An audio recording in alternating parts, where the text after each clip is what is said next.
mstari wa 14 mpaka 23. Tusome maneno mengi kidogo, lakini tukiwa na neno moja: kulindwa na Mungu. Ndio ujumbe tutakao usema mchana wa leo, kulindwa na Mungu. Soma mmoja, some 14 mpaka 23. Kwa hiyo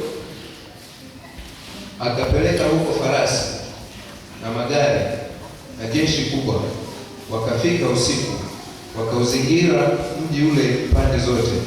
Hata asubuhi na mapema mtumishi wake yule mtu wa Mungu alipoondoka na kwenda nje, kumbe pana jeshi la watu na farasi na magari wameuzingira mji ule.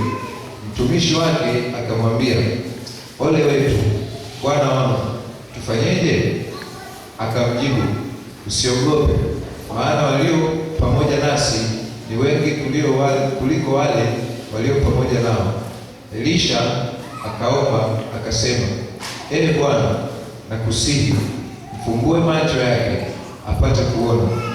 Bwana akamfumbua macho yule mtumishi, naye akaona, na tazama, kile kilima kilikuwa kimejaa farasi na magari ya moto yaliyomzunguka Elisha pande zote.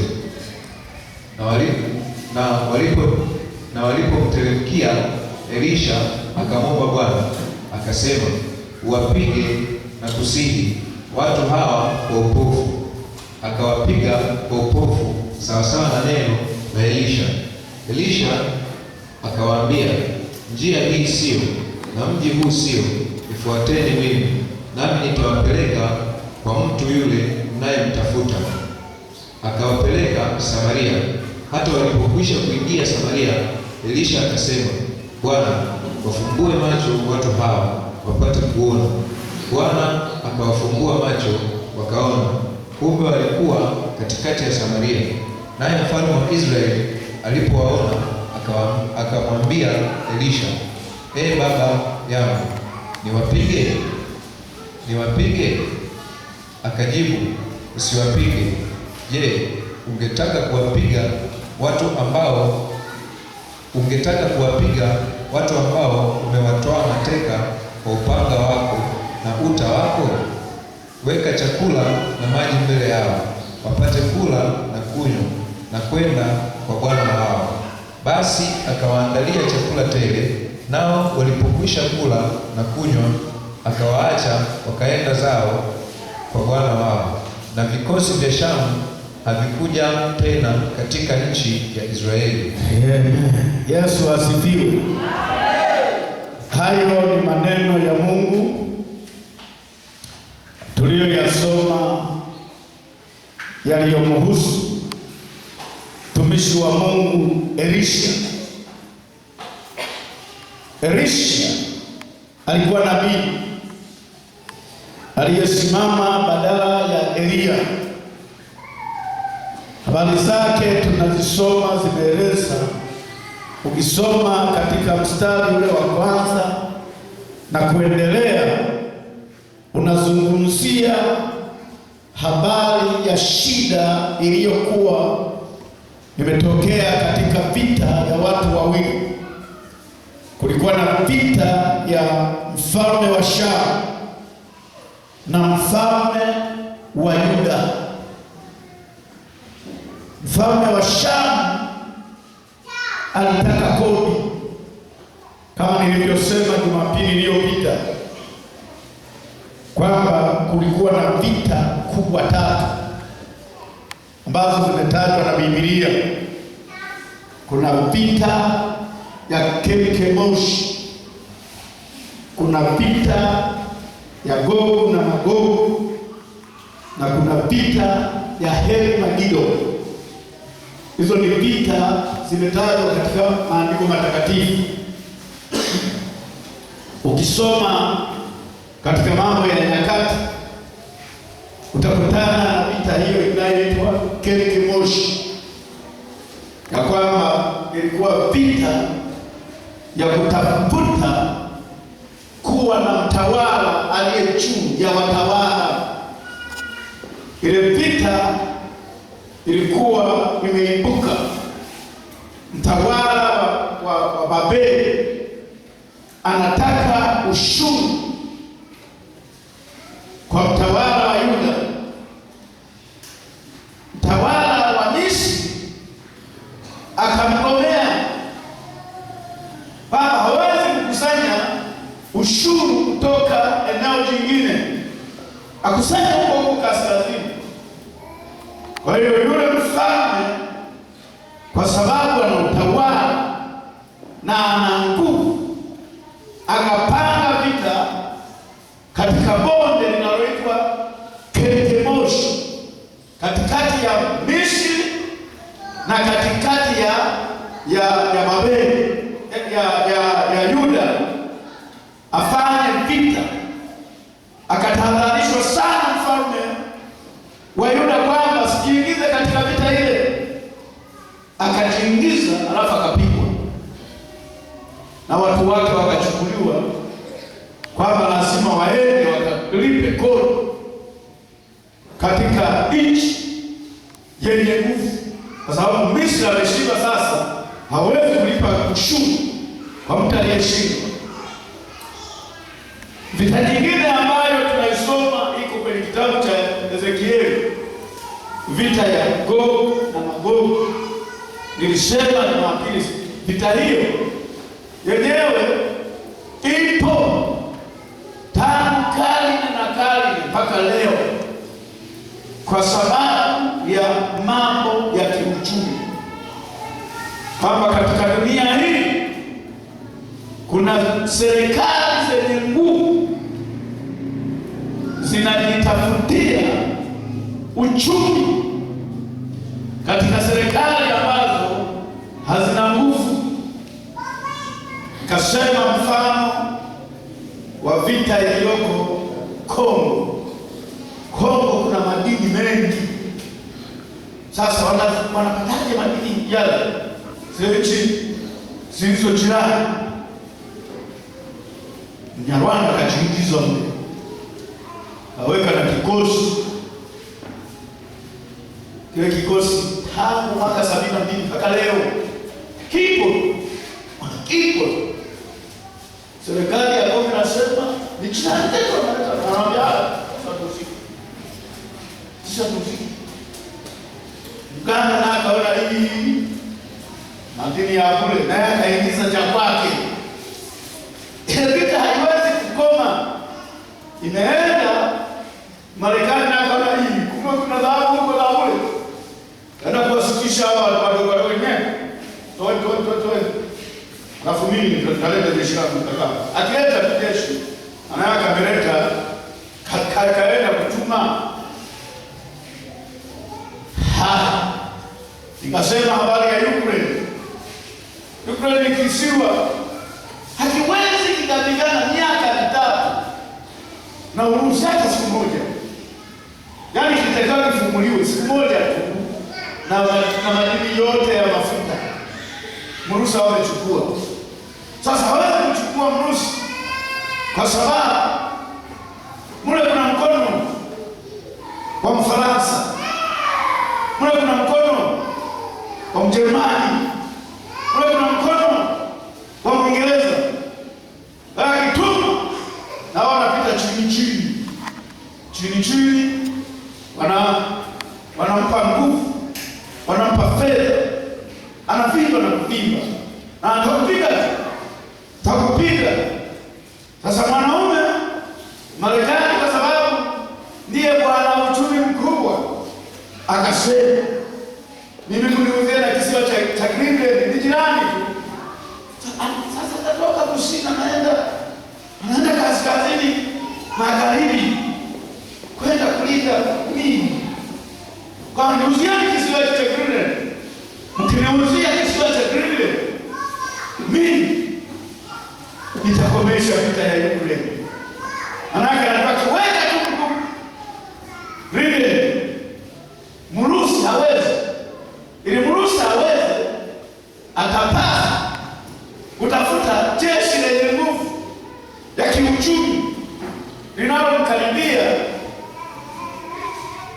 Marekani nao si nyingine, jeshi la China na Japani.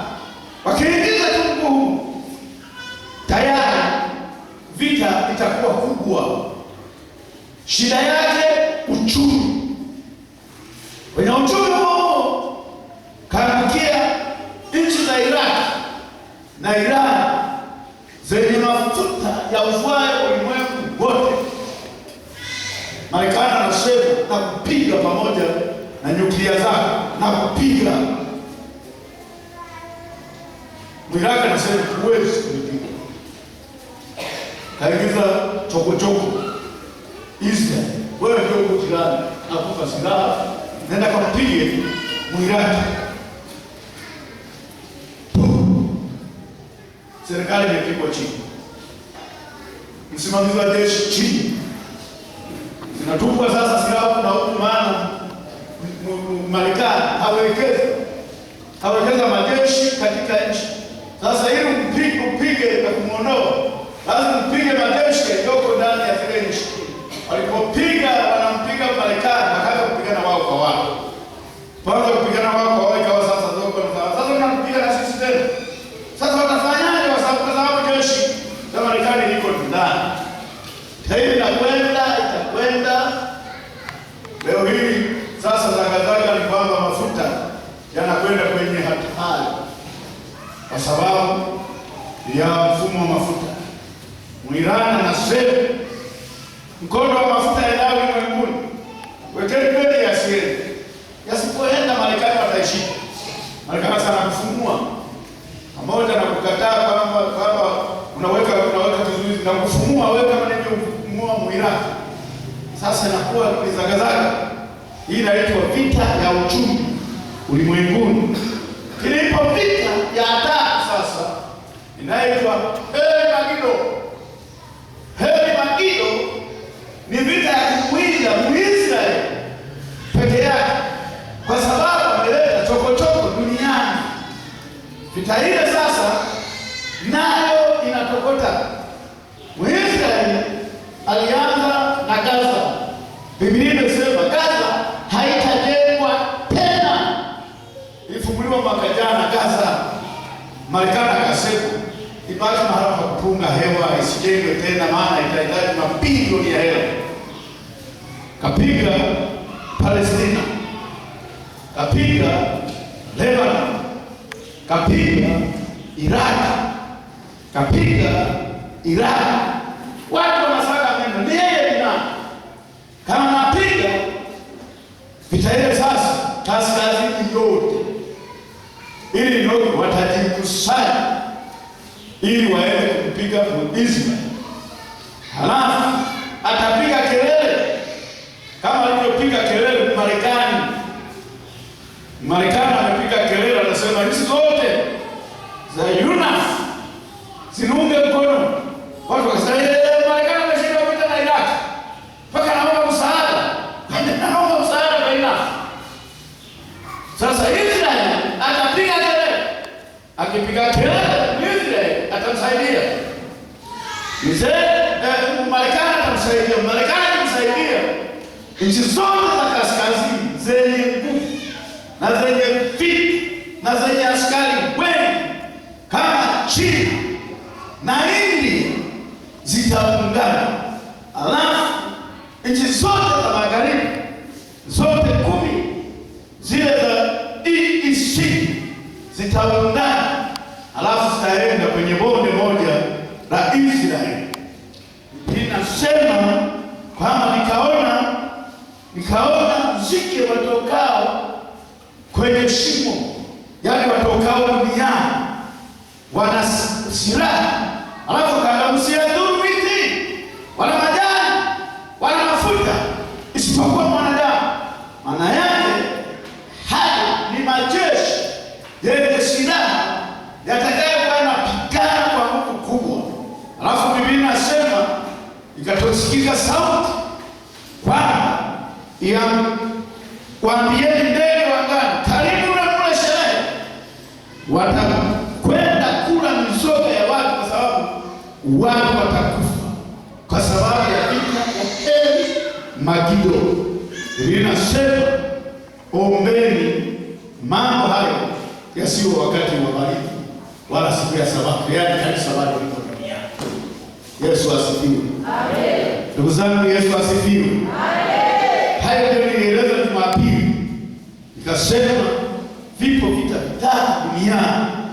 Sasa Biblia inasema wakati huo wana wa Israeli wakiwa na shida ya vita ya kiutawala, Mwashuru akaamua kwenda kupigana na Yuda. Alipotaka kwenda kupigana na Yuda, Biblia inasema Elisha nabii akawa anapata habari, wamepanga kesho kwenda kupiga, wamepanga kesho kwenda kambi. Anakwenda kwa mfalme wa Yuda na mwambia, kesho jihadhari, kikosi kitakuwa bondeni, kikosi kitasimama mahali fulani. Wanaenda wanatega mitego, alafu wanawavamia, wanawakamata. Mfalme wa Shamu kaona, ni nani apelekaye siri za kijeshi kwa watu? Wakamwambia, hayupo apelekaye habari za kijeshi, hayupo anayetoa siri za kijeshi, isipokuwa kule kuna mtu wa Mungu. Sema amekuwa. Kuna mtu wa Mungu, ukisema kwa siri, ukisema kitandani, yeye huwa anasikia. Sasa tukamkamata. Yesu asifiwe. Walipopanga waende kumkamata, Biblia inasema wakazingira kwenye kilima ambacho alikuwa anaishi nabii. Kumbuka nazungumza, tunalindwa na Mungu, tunalindwa na nguvu za Mungu. Biblia imesema hatuwezi kuangamia kabisa. Biblia inasema alipotoka mtumishi wa Bwana Gehazi anamsaidia katika utumishi ule, alipotoka akashangaa kilima chote kina jeshi, kina askari wanaotaka kuzingira nyumba ya Elisha. Biblia inasema karudi mbio, analia, anasema, Bwana, tumezingirwa. Akamwambia, usiogope, tulionao ni wewe. Kilichomsaidia Elisha ni maombi. Sema maombi. Maombi. Hicho ndicho kilichomsaidia Elisha. Sikiliza, tuliposoma Biblia inasema akamwomba Bwana umfumbue macho. Alipomwomba Bwana, yule mtumishi Gehazi akaona kumbe kuna majeshi ya malaika wengi kuliko majeshi ya Washamu.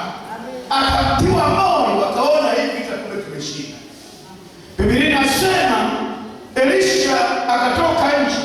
Walipofika wale watu, Biblia inasema wanasema, tunamtafuta mtu mmoja anaitwa Elisha, maana wanafundisha siri za jeshi. Akawaambia, akamwomba Mungu, anamwambia, Bwana, dakika hii wapigwe upofu. Yesu asifiwe. Amen. Dakika hii wapigwe upofu wote. Yanawezekana eti? Ni rahisi tu. Unaweza kukutana na mtu na uwezi kupofu kama kipofu. Sio jambo rahisi. Inategemea ni nguvu ya namna gani ulionayo, uliojikita kwa Mungu. Sema amekuwa. Unajikitaje kwa Mungu, ndipo yanapoweza yakatokea mambo yasiyotazamiwa, vinginevyo utaharibika. Sijui kama naeleweka. Vinginevyo yataharibika, utaishia korokoroni asubuhi na mapema. Lakini kama jikita kwa Mungu, inawezekana. Sema amekuwa. Katika mahubiri yangu ya Jumapili nilisema, wakati natoa ushuhuda wa mwalimu, kwamba kukatokea mtoto wa askari jirani yangu analia, tukaomba,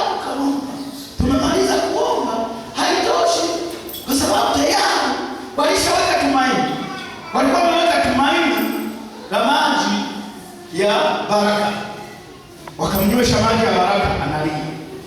Wakamwekea msalaba wa Yesu na Yesu wa msalabani, mtoto analia.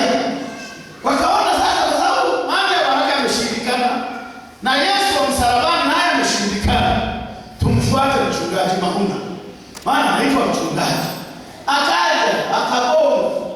Alipogonga namuuliza vipi? Sasa mimi ndani yako mimi askari. Vipi mtoto analia? Tumempa maji ya baraka hamna. Tumemwagia maji hamna. Tumebebeleza kwenye ubaridi hamna. Tumempa maziwa yake yani hamna. Amekataa. Kwa mchungaji msaidie, twende.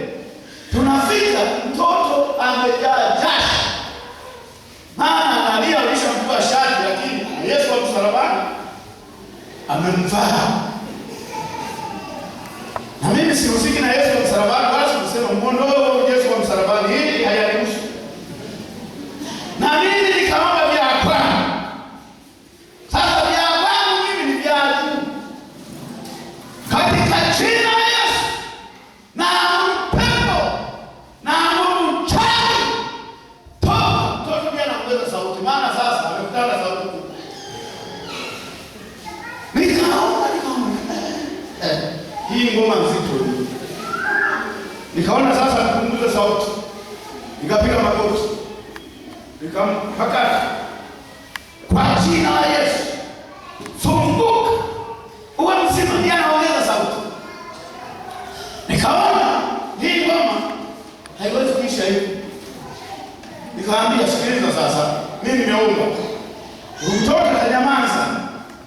Akinyamaza utampa chakula chake anachokula. Mama yake alikuwa ameenda kozi, ameacha kumwatisha tuzo mara moja, alafu kaenda kozi, ameitwa kozi ya ualimu, ni mratibu elimu. Sasa mama hayupo, mtoto analia. Nikaambia akinyamaza tu mpe chakula chake. Sawa mchungaji. Nikaondoka kanisani. Nitajua, lakini sindikiza hata kidogo, maana nimeshajaa tayari. Siwezi kwenda kulala, mtoto analia na Yesu hajaleta majibu.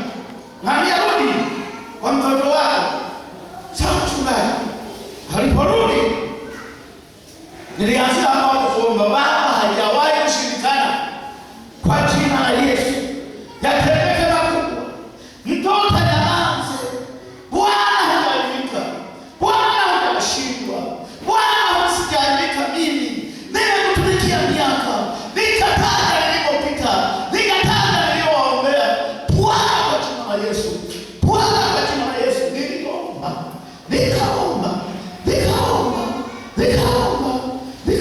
Baada nikasikia. Nilishasikii mtoto analia. Nikamshukuru Mungu. Nikalala saa 12. Nikaamka asubuhi. Hoi. Sikana ikike yule askari. Karibu mchungaji. Vipi? Mtoto alinyamaza. Tukampa na mazoea yake. Alikuwa mpaka sasa belala. Mimi najiandaa kwenda kazi. Yesu asifiwe.